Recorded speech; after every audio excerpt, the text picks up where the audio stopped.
So if you've been challenged, everybody sharing shows you you're not the only one. What is so evident from the practice that we need to pay attention to is how everything changes. So resistance might feel very strong, doubt might feel very strong, restlessness might feel very strong. In a moment, all of these can vanish. We know this from experience, but we actually tend not to remember it when we're in the middle of some difficult state. It feels like it will last forever. So yes, patience is really important. And really with restlessness, it's very important not to feed it by acting it out. So there may be all sorts of things that the mind is calling us to do. The best solution for this, I've found, is just to say very kindly but firmly, later.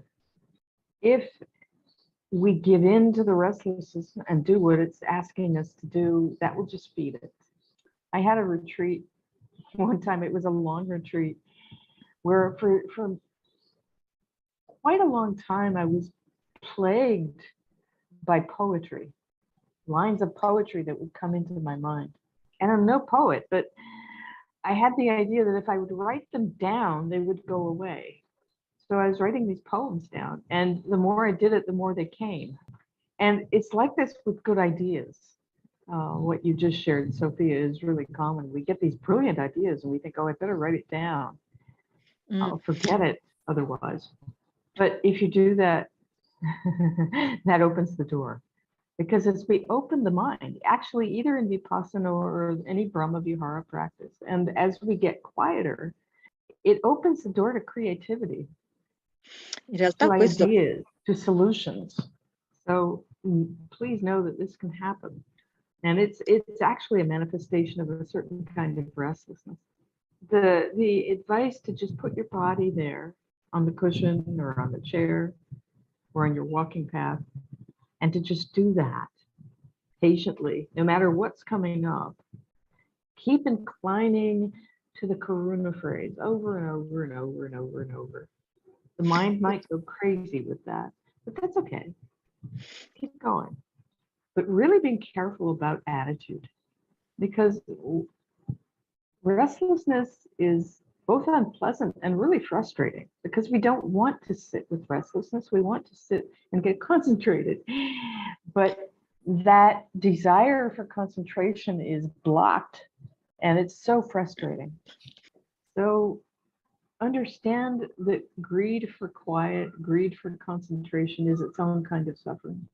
And of course, that is why we're doing this practice, so that we can become quiet, so that we can cultivate compassion. But it takes the time it takes, and unfortunately, it's not up to us. So I just encourage everybody to, yes, cultivate patience, but don't forget none of this unpleasantness lasts forever or necessarily very long. And by cultivating continuity, which is really important, we cultivate the conditions for quiet, for stillness, for connection. So continuity in the sitting, continuity in the walking, continuity in your daily activities, in inclination. And that will do the work for you. So today, of course, we changed the category to somebody you don't have a strong reaction to, somebody neutral. So there's no such thing as pure neutrality, but this is just somebody you don't have a strong reaction to, one way or the other. It could be somebody from the retreat who you just know from their little photograph on the screen, or it may be somebody you know in your daily life who you encounter, but you don't know them. You don't know their stories. You don't know their suffering. In the Karuna practice, the opening to how everybody suffers can be quite powerful in this particular category. We know we suffer. We know those dear ones and people close to us, we know they suffer. Beginning to open that understanding out to everybody is quite profound. Because as I said earlier, we sometimes have this idea that everybody else that we don't know has their act completely together and they don't suffer like we do or like our family does. But of course, that's not true. And if one thing that COVID has done is we all know how we, all of us together, have been suffering through this. So beginning this category of people we don't really easily connect with somebody we have an image for them. We can imagine them, but we don't know how they suffer. But bringing in this remembering, it's like, oh, just like me, they suffer as well. And it's enough to know that, we don't have to know specifically why they are suffering. That can actually make this category easier because we don't have a story around their suffering and we Mm. don't have an agenda around their suffering. It's enough to know simply, oh, they're human, they suffer as well, or they're alive, they suffer as well. And all the agitation we can have around people we have an agenda about, it's not there. So while the connection might be a little more challenging with this category, the fact that there's no closeness actually makes it easier in terms of the compassion practice. So finding somebody to begin with who you're familiar with, but they're a stranger, a familiar stranger. So as I said, maybe somebody from this retreat or somebody at a shop that you go to every day, or somebody who delivers your mail, or somebody at work that works in the same building, but you don't even know their name, but you see them every day, Mm. or somebody you come maybe you ride the train to work and they're always on the same train. So starting with this kind of person is relatively easy in this category. Especially with the compassion practice, I would not recommend you start with somebody you don't know whose story you read in the paper or something, because there's a lot of suffering in the world. Mm. And people we don't know far away, well, they can feel like neutral people, but that can actually make the practice more intense. So Mm. starting with somebody you know, so somebody you know from your life who you're not familiar or close to, but you can imagine what they look like. So you don't have to know their name, you don't have to know their story, but having an image of them. And I told this story a while ago in a metta retreat, and it helped somebody. So when practicing metta, it's the same kind of situation. You're trying to choose somebody you don't quite know. I was choosing. This was when I lived in New Zealand. I had a house and I could see the street below my house. I could see the milk truck coming twice a week down the street, delivering milk to people's mailboxes. All I saw was somebody's arm coming out of the truck, putting the milk in people's mailboxes. I didn't even see a face. That person was a wonderful neutral person.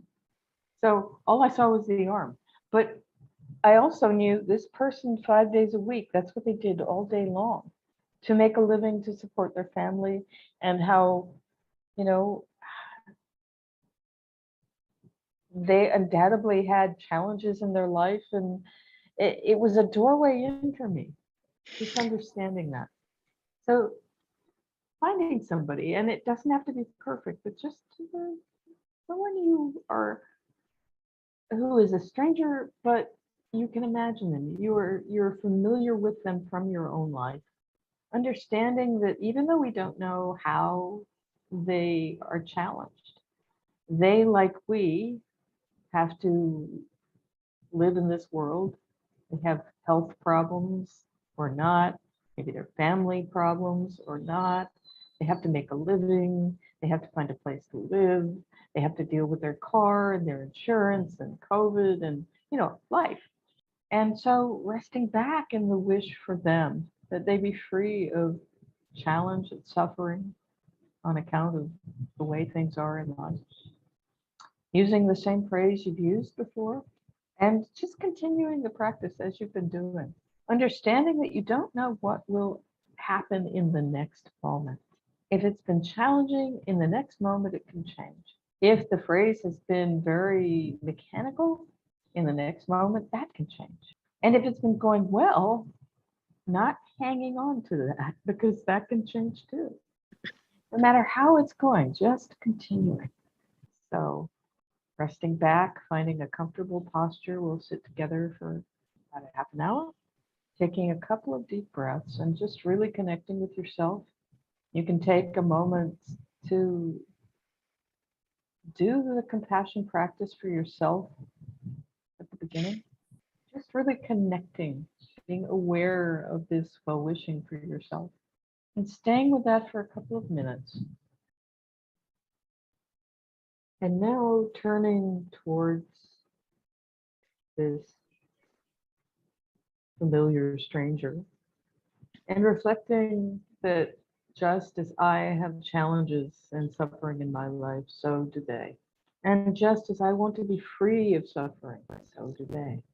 Connecting with this person with either an image or a felt sense and repeating your Karuna phrase for them, being aware of what you are saying, knowing the meaning of your wish, and taking a moment for that to rest, and then connecting again with the heart, with this familiar stranger, and repeating your phrase again, over and over and over. So coming to a close of the formal sitting, remembering about continuity and not taking these shifts from one activity to another as a doorway into having a break.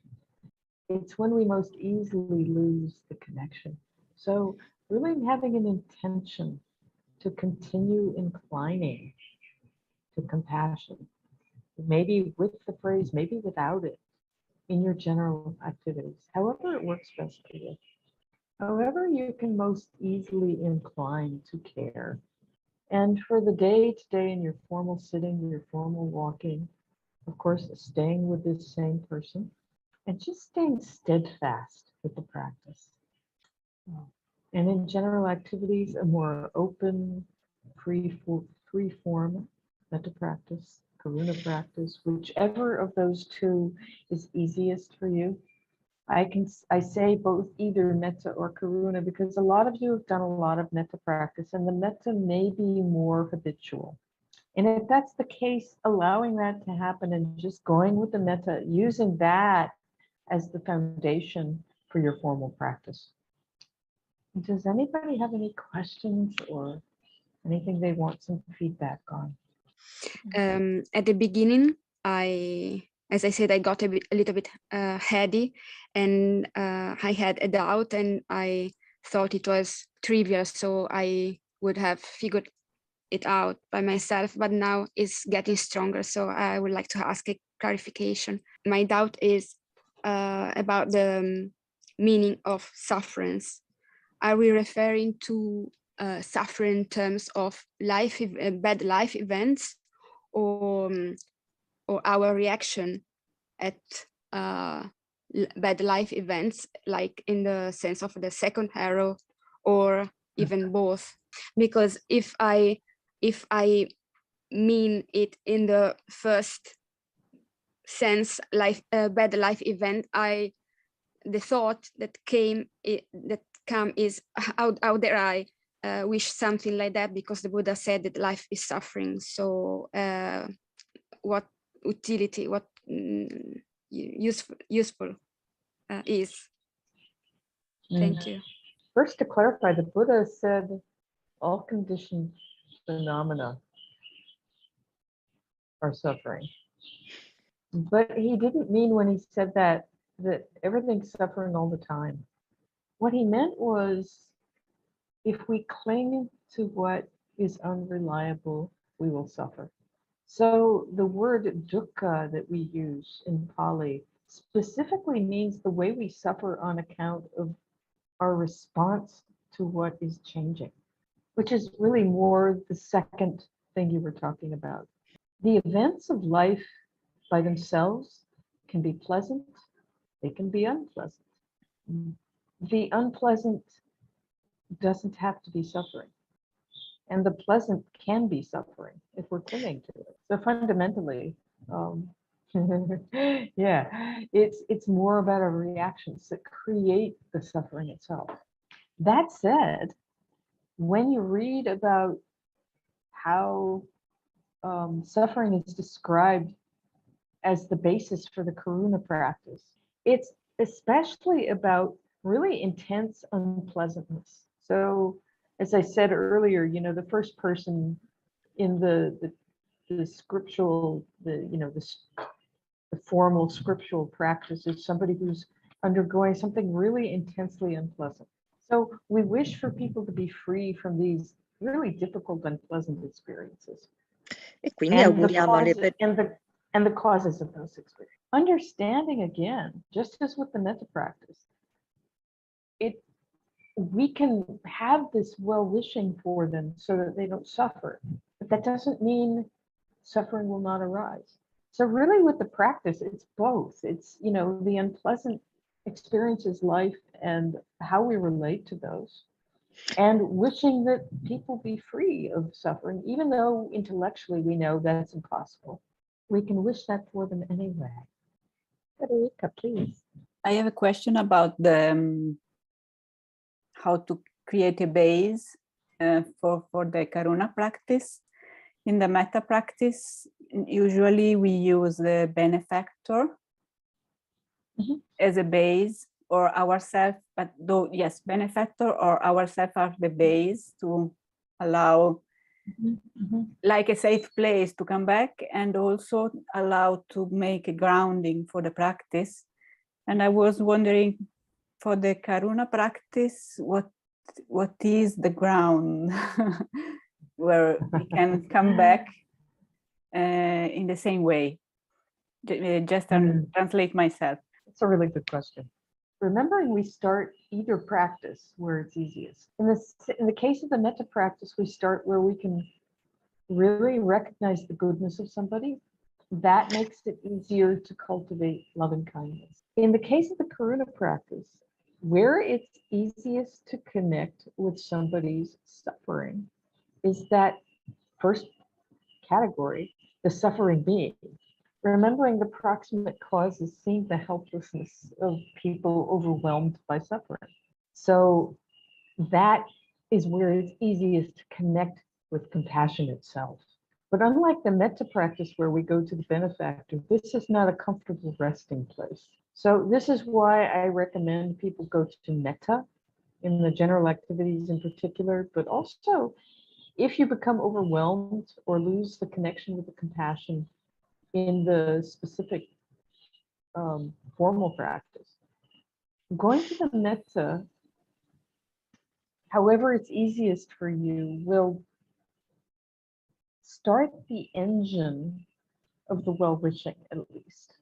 So and it's a more comfortable place to rest. So this is something I found works for me in my own practice. It's not specifically in the text, except inferentially. It's assumed, and it specifically says that before one cultivates compassion, one should have cultivated metta to quite a high level. So being established in metta gives the resilience and the balance to be able to then incline to suffering.